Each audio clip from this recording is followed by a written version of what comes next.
بسم اللہ الرحمن الرحیم۔ السلام علیکم۔ پروگرام نئی سوچ کے ساتھ میں ہوں آپ کا میزبان افضال احمد۔ ناظرین، اس وقت اگر پورے ملک کے حالات کا جائزہ لیا جائے تو یہ کہنا غلط نہ ہوگا کہ اس وقت پورا پاکستان جو ہے وہ دہشت گردی کی لپیٹ میں ہے۔ پاکستان دشمن عناصر جہاں پاکستان کے اندر معصوم لوگوں کی اور بے گناہ لوگوں کو قتل عام کر رہے ہیں، اس کے ساتھ ساتھ ہمارے جو بارڈر ہیں وہاں پر ہمارے نوجوانوں کو بھی مختلف وقفے سے ان کے اوپر گولہ باری کر رہے ہیں اور مختلف طریقوں سے پاکستان کو نقصان پہنچانے کی کوشش کر رہے ہیں۔ اور پاکستان میں یہ جو دہشت گردی کا بڑھتا ہوا رجحان ہے، اس کی وجہ سے غربت میں دن بدن اضافہ ہو رہا ہے، جس کی وجہ سے بہت سارے مسائل جنم لے رہے ہیں۔ اور اسپیشلی یہ جو مسائل ہیں ہماری نوجوان نسل کے اوپر بہت زیادہ اثر انداز ہو رہے ہیں، جس کی وجہ سے وہ نفسیاتی طور پر اپنے آپ پر قابو نہیں رکھ پا رہے، اور بہت ساری ایسے واقعات آپ کے سامنے آتے رہتے ہیں جس کی وجہ سے ہمارا معاشرہ جو ہے وہ تباہی کی طرف جا رہا ہے۔ اگر بات کی جائے اسکول اور کالج کی تو وہاں پر ان کو مختلف طریقوں سے ہراساں کیا جاتا ہے۔ یونیورسٹی کی بات کی جائے تو وہاں پر مختلف طریقوں سے بلیک میل کیا جا رہا ہے، جس کی وجہ سے ہماری جو نوجوان نسل ہے وہ اپنی زندگیاں جو ہیں وہ داؤ پہ لگا دیتی ہے، اپنی زندگیاں قربان کر رہی ہیں۔ آخر کون ہے اس کے ذمہ دار؟ وہ کون سے عناصر ہے جس کی وجہ سے ہماری نوجوان نسل جو ہے وہ تباہی کی طرف جا رہی ہے؟ کیا والدین اس کے ذمہ دار ہیں، ریاست، معاشرہ، یا اسلحے کا کلچر، یا پھر میڈیا؟ تو ناظرین، آج ہم بات کریں گے کہ نوجوانوں میں یہ جو خودکشی کا بڑھتا ہوا رجحان ہے یہ کیوں ہے، اس کے اسباب کیا ہیں؟ اسی حوالے سے ہمارے ساتھ لائن پہ ہوں گے جناب عبدالخالق ہمدرد صاحب، مذہبی اسکالر ہیں، اور ہمارے جو دوسرے مہمان ہیں وہ ظاہر برکت اللہ صاحب ہیں، وہ تجزیہ نگار ہیں، اور آج ہمارے اسٹوڈیو میں ہمارے مہمان جناب ذبیح اللہ شاکر صاحب ہیں۔ تو ذبیح اللہ شاکر صاحب، سب سے پہلے تو میں آپ کو اپنے اس پروگرام میں خوش آمدید کہتا ہوں۔ ناظرین، آپ بھی ہمارے پروگرام میں شرکت کر سکتے ہیں۔ ہمارا براہ راست نمبر 00441144031011۔ اس کے علاوہ آپ ہمیں فیس بک، ٹویٹر وغیرہ پہ بھی اپنے جو پیغام ہیں وہ ہمیں بھیج سکتے ہیں۔ آج کے موضوع کے حوالے سے آپ کے کیا خیالات ہیں، کیا آپ کہنا چاہتے ہیں؟ تو بڑھتے ہیں ہم ذبیح اللہ شاکر صاحب کی طرف۔ ذبیح اللہ صاحب، سب سے پہلے تو ہم یہ جاننے کی کوشش کریں گے کہ چونکہ اس میں کوئی شک نہیں کہ اسلام ایک مکمل ضابطہ حیات ہے، اور اسلام نے زندگی کے ہر پہلو کے اوپر مسلمانوں کی اور ہر انسان کی رہنمائی کی ہے، اور ہر پہلو کو بڑے اچھے طریقے سے بتایا کہ آپ اپنی زندگی میں اس پہلو کے اوپر عمل کرتے ہوئے اپنی زندگی کو خوشگوار بنا سکتے ہیں۔ تو آپ کیا سمجھتے ہیں کہ یہ جو خودکشی کرنے والے افراد ہیں ان کے متعلق شریعت جو ہے وہ کیا کہتی ہیں، کیا احکامات ہیں؟ بسم اللہ الرحمن الرحیم، الحمدللہ رب العالمین والصلاة والسلام علی رسولہ الکریم۔ افضال، میں آپ کا شکریہ ادا کرتا ہوں کہ آپ نے اپنے پروگرام میں ہمیں مدعو کیا، اور وقتاً فوقتاً آپ اپنے اس چینل کے تھرو معاشرے کے سلگتے ہوئے مسائل کے اوپر گفتگو کرتے رہتے ہیں، اور بہت اچھا یہ مثبت پہلو ہے کہ میڈیا کے اندر اب ایسے چینل بھی شروع ہوئے ہیں جو معاشرے میں اصلاح کا کام کر رہے ہیں، کیونکہ اکثر و بیشتر میڈیا تو آپ جانتے ہیں کہ وہ اصلاح معاشرے کے بجائے انتشار معاشرہ زیادہ کر رہے ہیں۔ آج کا موضوع بھی بہت اہمیت کا حامل ہے، اور کیونکہ یہ فتنوں کا زمانہ ہے، لوگ بہت جلدی مایوسی کے شکار ہو جاتے ہیں۔ تو آپ نے سوال یہ کیا کہ خودکشی کے متعلق شریعت کیا کہتی ہے۔ اگر دیکھیں، شریعت کے اندر سب سے پہلے انسان کی بہت زیادہ اہمیت ہے، اور قرآن کا جب ہم مطالعہ کرتے ہیں اور نبی اکرم صلی اللہ علیہ وسلم کے فرمودات بھی ہمارے سامنے ہوتے ہیں، تو یہ نتیجہ نکلتا ہے، ہمیں یہ پتہ چلتا ہے کہ انسان کی اہمیت اسلام میں حد درجے بہت زیادہ ہے۔ اور قرآن نے تو بلکہ یہ کہا ہے کہ جیسے آپ دیکھیں، قرآن میں آتا ہے کہ اللہ تعالیٰ فرماتے ہیں کہ اگر کسی آدمی نے ایک جان کو قتل کیا، گویا کہ اس نے پوری انسانیت کو قتل کیا، پوری انسانیت کو اس نے قتل کیا ہے۔ یہاں پر یعنی کتنا اس چیز کا آپ یہاں سے اندازہ لگا لیں کہ ایک انسان کی جان کتنی اہم ہے اسلام کے اندر۔ پھر اللہ تعالیٰ یہاں تو دوسرے آدمی کو، پھر اللہ تعالیٰ آدمی کو خود بھی کہتے ہیں کہ وَلَا تَقْتُلُوا أَنفُسَكُمْ، کہ آدمی اپنے آپ کو بھی قتل نہ کرے۔ ٹھیک ہے. اور پھر دوسری انسانیت کی جان کی حفاظت ہے، وہاں اپنی جان کی حفاظت بھی اسلام نے ہمیں سکھائی ہے کہ ہم اپنی جان کی بھی حفاظت کریں.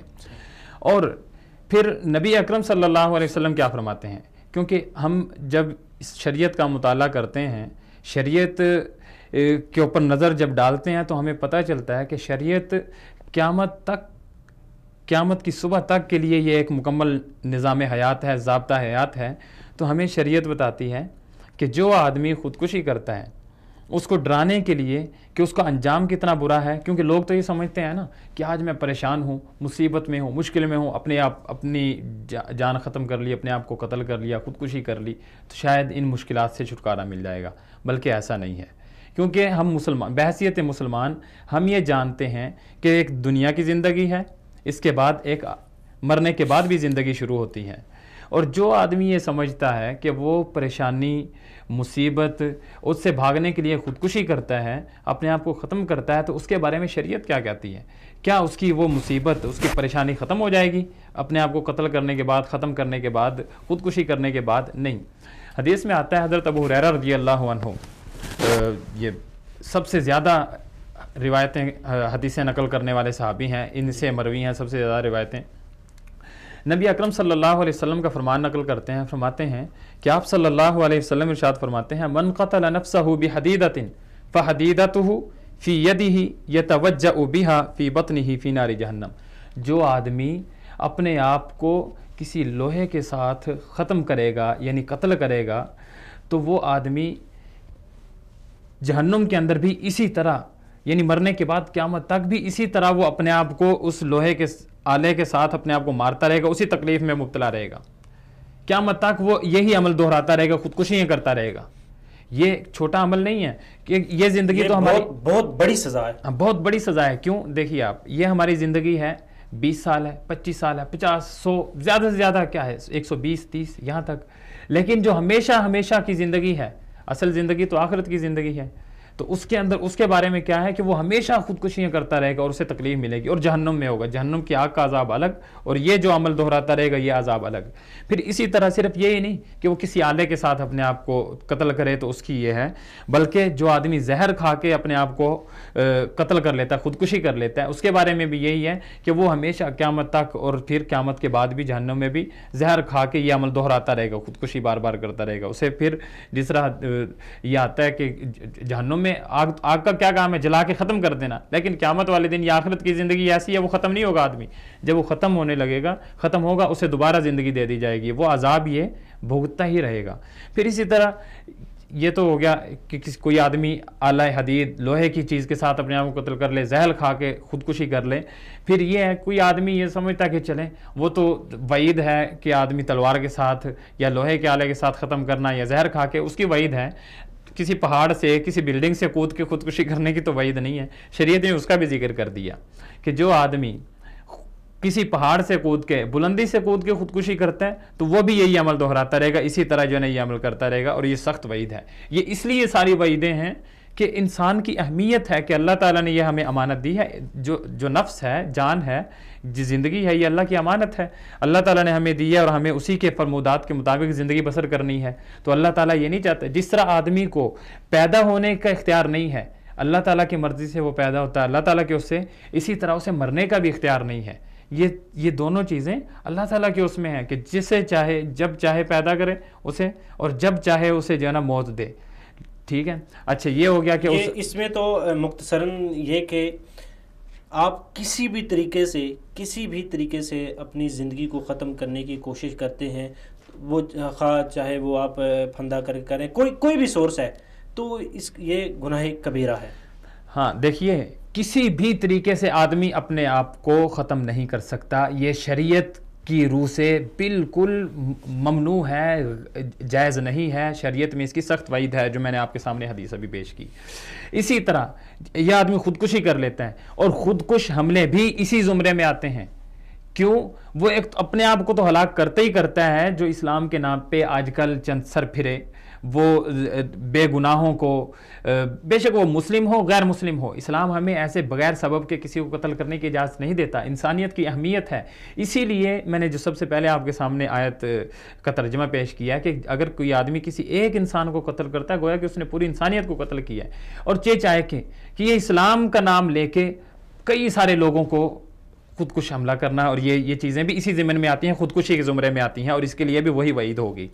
اچھا، اب آگے دیکھیے کہ شریعت نے صرف یہیں پر اس کی سرزنش نہیں کی کہ یہ خودکشی کر لے گا، بلکہ امام بخاری رحمہ اللہ کتاب الجنائز کے اندر ذکر کرتے ہیں، حضرت جندب رضی اللہ عنہ اس حدیث کو نقل کرتے ہیں کہ ایک آدمی اس نے خودکشی کر لی، جنگ میں لڑتے ہوئے وہ زخمی ہو گیا اور اس نے خودکشی کر لی، تو اللہ نبی اکرم صلی اللہ علیہ وسلم کیا فرماتے ہیں کہ اللہ تعالیٰ کیا کہتے ہیں؟ بدرانی عبدی بنفسہ حرمت علیہ الجنہ، اس آدمی نے اپنے آپ کو ختم کرنے میں جلدی کی ہے، میں اس کے اوپر جنت کو حرام کرتا ہوں۔ جنت کو اللہ رب العالمین خودکشی کرنے والے کے اوپر حرام کر دیتے ہیں۔ یہ کوئی چھوٹا معاملہ نہیں ہے کہ ہم تھوڑا سے دل برداشتہ ہوئے، کوئی ٹینشن ہوئی۔ میں آپ کو کچھ واقعات بھی اس بارے میں انشاءاللہ بتاؤں گا کہ جو معمولی سا واقعہ ہے، اور اس کے بعد اپنی اتنی قیمتی جان کو ختم کر لیا، خودکشی کر لی۔ پھر اس کے میں تھوڑی سی بات اور کہ یہیں پر نہیں کہ اللہ تعالیٰ نے جنت اس کے اوپر حرام کر دی ہے، بلکہ نبی اکرم صلی اللہ علیہ وسلم کے سامنے ایک ایسا جنازہ لایا گیا یا بتایا گیا آپ صلی اللہ علیہ وسلم کے جنازے کے بارے میں جس نے خودکشی کی تھی، تو آپ صلی اللہ علیہ وسلم نے اس آدمی کا جنازہ نہیں پڑھایا جس نے خودکشی کی تھی۔ اور علماء کرام اس حدیث کی شرح میں یہ ذکر کرتے ہیں کہ جو معاشرے کے با اثر لوگ ہوتے ہیں، علماء کرام، دیندار، صالحین، ان کو چاہیے کہ یہ گناہ کرنے والا آدمی، یعنی خودکشی ایک گناہ ہے، کیونکہ شریعت گناہ کے اوپر ہی تو وعید آتی ہے۔ یہ جو جہنم اور کا ذکر ہو گیا، جنت کو حرام کر دیا، گناہ ہے نا یہ، تو ایسے آدمی کا جنازے میں یہ با اثر لوگ شریک نہ ہوں، علماء کرام اور بھی جو لوگ ہوتے ہیں۔ کیوں؟ اس لیے تاکہ لوگوں کو پتہ چلے کہ اگر میں نے یہ غلطی کی، میں نے اگر یہ حرکت کر لی، تو اس میں جو با اثر اور معزز لوگ ہیں، جو صالحین ہیں، نیک ہیں، وہ میرے جنازے میں شریک نہیں ہوں گے، اور میری مغفرت ہو سکتا ہے کہ پھر جب اہل علم اور ایسے معزز لوگ اور نیک لوگ شریک نہ ہوں تو آدمی کو یہ اندیشہ رہتا ہے کہ شاید میری مغفرت ہو یا نہ ہو، تو وہ ان کو دعا بھی نہیں کی۔ نبی صلی اللہ علیہ وسلم نے بھی نہیں اس صحابی کے اس آدمی کی نماز جنازہ پڑھی، کیونکہ نماز جنازہ یہ مغفرت کی دعا ہے، اور آپ صلی اللہ علیہ وسلم نے اس کی لیے مغفرت کی دعا نہیں کی جس آدمی نے خودکشی کی تھی۔ جی، اب دیکھتے ہیں، چلیں، یہ تو اسلام نے ایک مکمل جو ضابطہ حیات اسلام کا ہے یہ ایک پہلو بتا دیا۔ اب ہم چلتے ہیں کہ آخر وہ کون سی وجوہات ہیں، ہم وجوہات کی طرف جاتے ہیں کہ آخر وہ کون سی وجوہات ہے جس کی وجہ سے نوجوان جو ہیں وہ اپنی زندگیاں جو ہے وہ دو پہ لگا دیتے ہیں اور اس کو ختم کرنے کی کوشش کرتے ہیں۔ تو میرے خیال میں سب سے پہلے ہمیں جو پہلی درسگاہ ہے اس کی طرف آنا چاہیے۔ والدین جو ہیں ان کا کتنا کردار ہے نوجوان نسل کو اس نہج تک لانے میں، آپ کیا کہیں گے اس بات؟ دیکھیں افضال، یہ بھی بہت اہم سوال ہے کہ شریعت نے کیا کہا ہے خودکشی کرنے والے کے بارے میں، اور اس کے اسباب کیا ہیں کہ لوگ جاتے کیوں ہیں اس طرف، یعنی یہ قدم اٹھانے پر مجبور کوئی کیوں ہوتا ہے۔ اور اس میں شک نہیں ہے کہ ہمارے معاشرے کے اندر بہت ساری جگہوں پر نقص پایا جاتا ہے جس کی وجہ سے یہ غلطیاں سرزد ہوتی ہیں، اور ہم ایسے اقدام سے لوگوں کو بچا نہیں پاتے، جس میں آپ نے سب سے پہلا والدین کا ذکر کیا ہے کہ والدین کا اس میں کیا کردار ہے۔ ہم اگر دیکھیں تو ہمارے گھروں میں تربیت کا اہتمام نہیں ہے، کیونکہ سب سے پہلی درسگاہ وہ والدہ کی گود ہے۔ اور ہمارے معاشرے میں آج کل کیا ہو رہا ہے کہ کیونکہ اگر ہم چاہتے ہیں کہ صالح معاشرہ، با کردار معاشرہ اور اچھا معاشرہ تشکیل پائے ہمارا، تو اس کے لیے ضروری ہے کہ ہمارے گھر کا ماحول اچھا ہونا چاہیے۔ جی بالکل، ماحول اچھا ہونا چاہیے، کیونکہ پہلی جو آپ کی درسگاہ ہوتی ہے وہیں سے آپ کی تربیت شروع ہوتی ہے۔ تو ابھی ہمارے ساتھ لائن پہ موجود ہیں عبدالخالق ہمدرد صاحب، ہم ان سے بات کرتے ہیں۔ السلام علیکم۔ وعلیکم السلام ورحمۃ اللہ وبرکاتہ۔ جی محترم، ہم آپ کو اپنے اس پروگرام میں خوش آمدید کہتے ہیں۔ آج کا ہمارا جو ابھی ٹاپک چل رہا ہے وہ نوجوانوں میں خودکشی کا بڑھتا ہوا جو رجحان ہے اس کے اوپر ہے۔ تو آپ کیا سمجھتے ہیں کہ نوجوانوں میں یہ جو خودکشی کا بڑھتا ہوا رجحان ہے اس کے اسباب میں والدین کی بھی جو سستی سمجھ لیں، یا اس میں سمجھ لیں کہ والدین بھی کچھ قصوروار ہیں؟ تو آپ کیا سمجھتے ہیں کہ ہمارے جو معاشرے میں والدین کا ایک کردار ہے نوجوان نسل کو اس نہج تک پہنچانے میں، وہ کتنا ہے؟ بسم اللہ الرحمن الرحیم۔ ابھی مجھ سے پہلے جو صاحب بات کر رہے تھے میں ان کی آدھی بات سن ذکر پایا اللہ ہوں، شاکر صاحب بات کرتے تو انہوں نے اس بارے میں والدین کے کردار کو اچھی طرح بیان کیا ہے، اور بات یہ ہے کہ گھر جو ہے وہ بچوں کی پہلی درسگاہ، پہلی تربیت گاہ۔ ہیں۔ جی اب جو صورتحال بنی ہوئی ہے اس کے اسباب بہت سارے ہیں، ایک نہیں ہے، بہت سارے اسباب ہیں، لیکن اس کا جو بنیادی سبب میرے خیال میں ہے وہ یہ کہ والدین اور اس کے ساتھ ساتھ جن اداروں میں وہ بچے زیر تربیت یا زیر تعلیم ہوتے ہیں، دونوں کی ذمہ داری بہت بڑی ہے۔ والدین کی اس لحاظ سے کہ دیکھیں، والدین بچوں کی تمام خواہشات کو پورا کرتے ہیں، ان کی ساری ضروریات کو پورا کرتے ہیں، ان کے جو ہے نا وہ ہر اچھے برے سے خیال رکھتے ہیں، لیکن اس چیز میں کمی ہے، وہ یہ کہ ان کی تربیت کا خیال نہیں رکھتے۔ جی تربیت کا مطلب یہ ہے کہ اب دیکھیں، وہ جو ہے نا والد صاحب جو ہے نا چلے گئے دفتر، والدہ جو ہے نا وہ رہ گئی گھر میں، بچے چلے گئے اسکول میں، شام کو واپس آئے، بچے کر رہے ہیں ہوم ورک، والد صاحب پڑھ رہے ہیں، دیکھ رہے ٹی وی، اور والدہ جو ہے نا وہ ہیں اس میں کیا کہتے ہیں، پرچی خانے میں۔ جی اب جب خاندان کے اندر ایک جگہ بیٹھنے کا موقع نہیں ہے، ایک دوسرے کے خیالات کو دیکھنے کا، سننے کا، پرکھنے کا موقع نہیں ہے، تو آپ بتائیے بچے سیکھیں گے کہاں سے، یا ان کی تربیت کہاں سے آئے گی؟ لے دے کہ ان کے پاس وہ چیزیں رہ جاتی ہیں جن کا جو ہے نا وہ غلط استعمال بھی ہو سکتا ہے، درست استعمال بھی ہو سکتا ہے۔ ان کے پاس انٹرنیٹ ہے، ان کے پاس موبائل فون ہیں، ان کے پاس طرح طرح کے پیکج ہیں، اور ان کو یہ چیزیں فراہم کرنے والے بھی والدین ہوتے ہیں۔ والدین ان کے لیے کمپیوٹر خریدتے ہیں، والدین ان کے لیے ساری چیزیں کرتے ہیں، لیکن اس کے ساتھ یہ نہیں بتا پاتے کہ بیٹا یہ جو کام ہیں، یہ جو چیزیں، ان کا مثبت استعمال بھی ہو سکتا ہے اور منفی استعمال بھی ہو سکتا ہے، اور آپ نے اس کو مثبت استعمال کرنا ہے۔ اور اس کے ساتھ ساتھ جو اگلی کوتاہی ہے وہ یہ کہ یہ چیزیں ان کے ہاتھ میں دے دینے کے بعد پھر جو ہے وہ اس کا اوپر کوئی نگرانی نہیں ہے، چیک کوئی اینڈ بیلنس کچھ نہیں ہے کہ یہ چیزیں کس طرح سے استعمال ہو رہی ہیں۔ اب اس کے نتیجے میں بچے اپنا راستہ خود متعین کرتے ہیں، اور جب بچہ اپنا راستہ خود متعین کرے گا، لا محالہ اس کے جذبات ہیں، اس کے ساتھ جو ہے نا دائیں بائیں کی چیزیں ہیں، تو وہ پھر دور نکل جاتا ہے۔ اور جب وہاں سے جس وقت بچہ جو ہے نا وہ بالکل آخری حدوں کو چھو جاتا ہے، اس کے بعد ہم اس کو روکنے کی اگر کوشش کریں گے تو میرے خیال میں یہاں پر خودکشی کا آغاز ہوتا ہے، جہاں پہ وہ بچہ یہ سمجھتا ہے کہ میرے جذبات کا قتل ہو رہا ہے، اور میری سوچ کا قتل ہو رہا ہے، اور میرے جو ہے نا والدین، میرا معاشرہ جو ہے وہ میری اس بات کو جو ہے نا وہ درست نہیں مان رہا یا اس کا ساتھ نہیں دے رہا، تو چلو میں اپنی جو ہے نا جان ختم کرتا ہوں تاکہ اس کے ذریعے سے سارا جو ہے صحیح پاک ہو جائے۔ جی یہ محترم، وہ اس میں بنیادی چیز ہے ایک چیز، جہاں سے سلسلہ سے شروع ہوتا ہے وہاں تک پہنچتا ہے۔ جی اس میں ایک چیز یہ بھی تو ہے کہ والدین جو ہے وہ بچے کی ہر ایک خواہش جو ہے اس کو پورا کرتے ہیں۔ شاید اسی وجہ سے بھی جو ہے آج کل کے جو بچے ہیں وہ ہر ایک چیز کی زیادہ ڈیمانڈ کرتے ہیں، ہر ایک جو خواہش ہے چاہے وہ ناجائز ہو یا جائز ہو، اس کو پورا کرنا بھی جو والدین جو وہ کرتے ہیں، اس میں بھی کافی حد تک بچوں کے اوپر اثر انداز ہوتے ہیں۔ یہ بالکل آپ درست فرماتے ہیں، یہ بالکل درست فرماتے ہیں۔ اب مثال کے طور پہ ایک بچہ ہے، وہ اسکول میں پڑھ رہا ہے، کالج میں پڑھ رہا ہے، تو اس کے پاس جو ہے نا ایک اسمارٹ فون، مثلاً یہ ہے کہ اگر وہ سستا ہے یا مہنگا ہے، اس سے ہٹ کر اس کو ایک اسمارٹ فون پا رکھنے کی کیا ضرورت ہے؟ یہ ایک بنیادی سوال ہے، کیونکہ اسی کی وجہ سے وہ بیٹھ کے درسگاہوں میں بھی جو ہے نا وہ اسی سے کھیلتے رہتے ہیں۔ اور ابھی آپ کے علم میں ہوگا کچھ عرصہ پہلے اسلام آباد کے کالجوں میں جو ہے نا وہ اس میں ایجوکیشن کی طرف سے کہا گیا کہ جی ان کو یہ پابندی لگائیں کہ اسمارٹ فون بچے نہ لے کے آیا کریں، وہ اس کی وجہ سے پڑھتے بھی نہیں ہے۔ اب آپ اندازہ لگائیں، ساری رات جو ہے نا وہ پیکج ہیں، اور وہ جو ہے نا بستر میں گھسے ہوئے جو ہے نا ساری رات جو ہے نا وہ کیا کہتے ہیں اس کو پیکج میں، کسی کو میسیجنگ ہو رہی ہے، کسی سے جو ہے نا بات ہو رہی ہے، یہ ساری چیزیں۔ تو اس میں جو ہے نا وہ والدین جو ہے وہ خود اس میں لحاظ سے قصوروار ہیں کہ وہ ان کو بجائے کہ یہ سمجھائیں کہ بیٹا یہ اس وقت تمہاری ضرورت نہیں ہے، جب ضرورت پڑے گی ہم آپ کو دے دیں گے، ان کو جو بھی وہ کہے گا جی وہ فلاں کے پاس ہے، میرے پاس نہیں ہے، کہ چلو ٹھیک ہے ہم آپ کو بھی لے دیتے ہیں۔ تو یہ چیز اس میں برابر کے شریک ہے۔ اب اس کے بعد اسی طرح سے جیسے رابطے کی اگر بات ہوئی تو آپ اندازہ لگائیے آج سے 10-15 سال پہلے جب موبائل فون نہیں تھے تو لوگوں کے کون سے کام بنتے؟ جی موبائل فون نہیں ہوگا تو پتہ نہیں کیا ہو جائے گا، کچھ بھی نہیں ہوگا۔ اسی طرح سے جو ہے نا وہ ایک آدمی کے پاس یہ لیپ ٹاپ نہیں ہے، اس کے پاس اگر وہ ساتھ لے کے نہیں جاتا، لے کے نہیں آتا، اس کے پاس انٹرنیٹ نہیں ہے تو کیا ہو جائے گا؟ کچھ بھی نہیں ہو جائے گا۔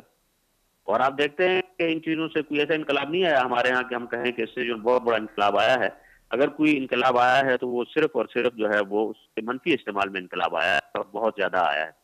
اور جیسے پچھلے سال حکومت پنجاب نے، آپ کے علم میں ہوگا کہ شہباز شریف صاحب نے کہا کہ جی اس پہ پیکیجز ہیں اس کو رات کو جو اس کو پابندی لگائی جائے، کیونکہ یہ ساری چیزیں جو ہے نا اس میں والدین برابر کے شریک ہیں، کیونکہ آپ نے ایک چیز ان کو لے کے دے دی، اب اس کے بعد جو ہے اس کے اوپر جو ہے کوئی نگرانی نہیں، کوئی پوچھ نہیں، کوئی جو ہے وہ اس کا استعمال کا جو سر وہ بات نہیں ہے۔ لیکن اس سے بھی جو بڑی بات ہے وہ یہ کہ بچوں کی تربیت اس طرح کی جائے کہ وہ ان چیزوں کو مثبت استعمال کریں۔ جی اب اگر وہ مثبت استعمال نہیں کریں گے تو اس سے پھر نقصان ہونا جو ہے ایک لازمی سی بات ہے۔ جی تو ابھی ہم بڑھتے ہیں دوسری درسگاہ جسے ہم تعلیمی ادارے کہتے ہیں، تو آپ کیا سمجھتے ہیں کہ تعلیمی اداروں میں جو ہمارے نوجوان نسل ہے ان کا ایک تو یہ ہے کہ تعلیمی اداروں کی طرف سے ناقص انتظامات، موبائل فون کا استعمال بھی ہو سکتا ہے، دوسری تیسری چیزیں بھی ہو سکتی ہیں، کیا تعلیمی ادارے بھی بچوں کی جو ایک نفسیات ہے اس کے اوپر اثر انداز ہو رہے ہیں؟ اس کے بارے میں آپ کیا کہیں گے؟ میں آپ سے یہ عرض کروں کہ اس وقت چونکہ تعلیم کمرشلائز ہو چکی ہے اور تعلیم جو ہے وہ جس تعلیم میں استاد کا کردار ہوتا تھا اور استاد بچوں کو سمجھاتا تھا وہ چیز ابھی نہیں رہی۔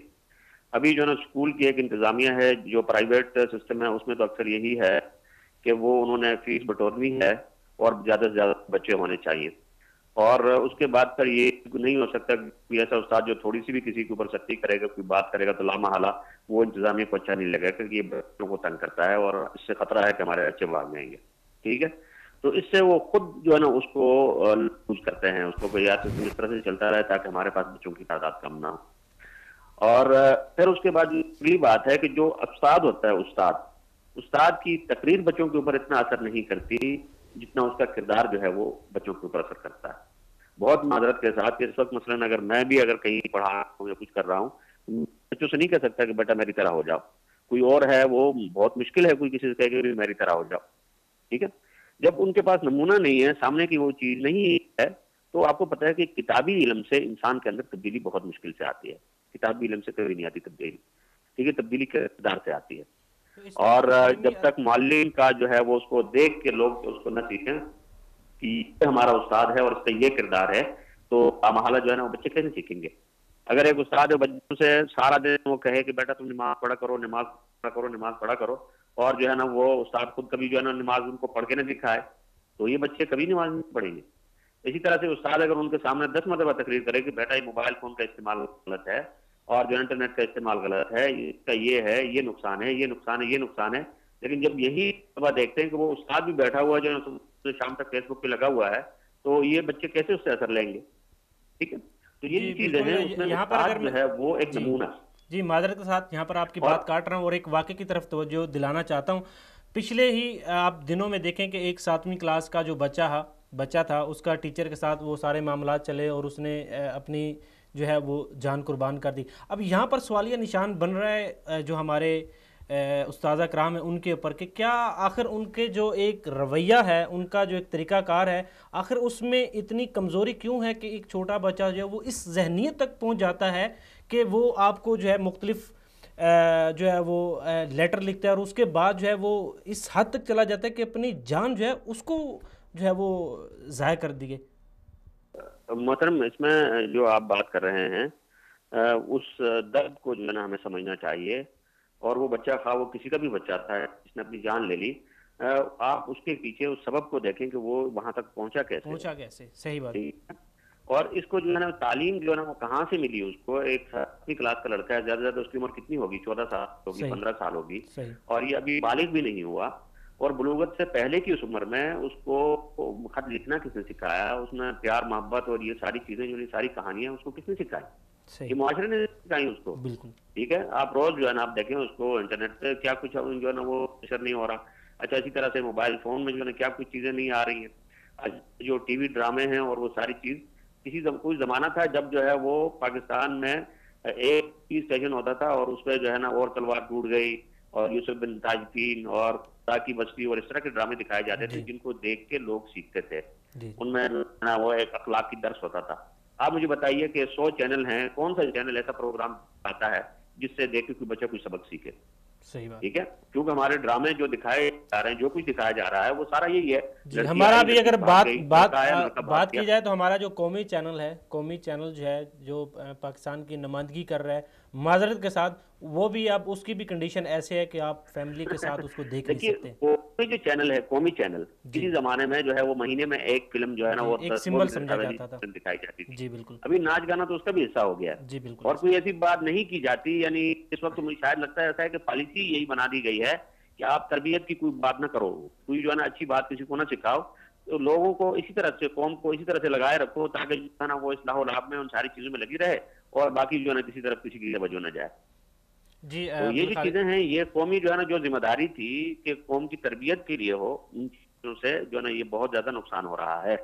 ابھی مثلاً جو ہے نا وہ ڈرامہ دکھایا جاتا ہے, اس میں چور جو ہے نا کیسے چوری کرتا ہے, ڈاکو جو ہے کیسے ڈاکہ مارتا ہے, اچھا محبت کیسے کی جاتی ہے, خط کیسے لکھے جاتے ہیں, فون کیسے کیا جاتا ہے.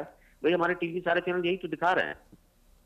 جب یہ ساری چیزیں دکھائیں گے تو بچوں کے بارے میں نفسیات کا علم یہ کہتا ہے کہ بچہ سن کر جتنا نہیں سیکھتا اتنا وہ دیکھ کر سیکھتا ہے, اور اسی طرح سے وہ نقالی کی کوشش کرتا ہے. جی بچے کو عواقب کا پتہ نہیں ہوتا, اس کو کل کا پتہ نہیں ہے کہ اس کے بعد کیا ہوگا. اس کو جو چیز سامنے نظر آ رہی ہے وہ اسی طرح سے کر رہا ہے جو جذبات میں اس کا اظہار کر رہا ہے. اور اس کے نتیجے میں یہ جو ہمدرد صاحب, آپ کا بہت بہت شکریہ کہ آپ نے اپنا قیمتی وقت نکالا اور ہمارے پروگرام میں شرکت کی. ناظرین, یہاں پر وقت ہو گیا ایک شارٹ بریک کا, ملتے ہیں اس بریک کے بعد.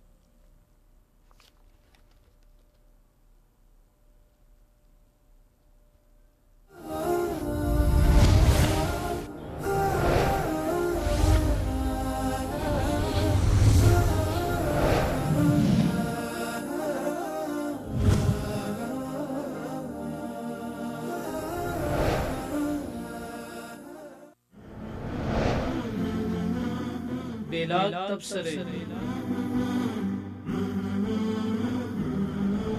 بیباک تجزیے,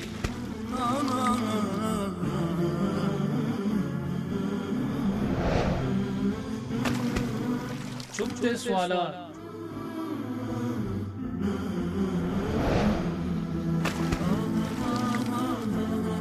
دل نشین جوابات, وصال اردو. قرآن کی بہار, علم کے انوار,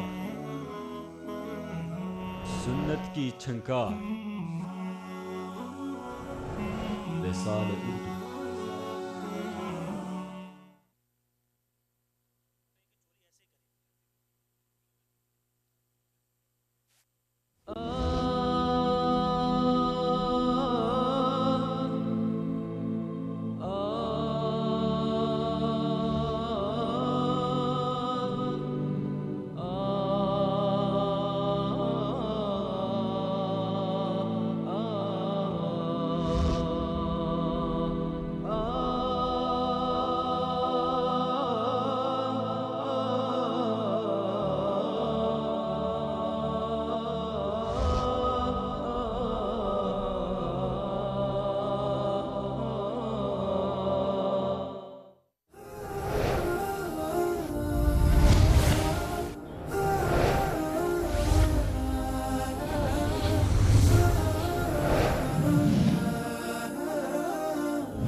السلام علیکم ناظرین, آپ کو ایک بار پھر اپنے اس پروگرام میں خوش آمدید کہتے ہیں.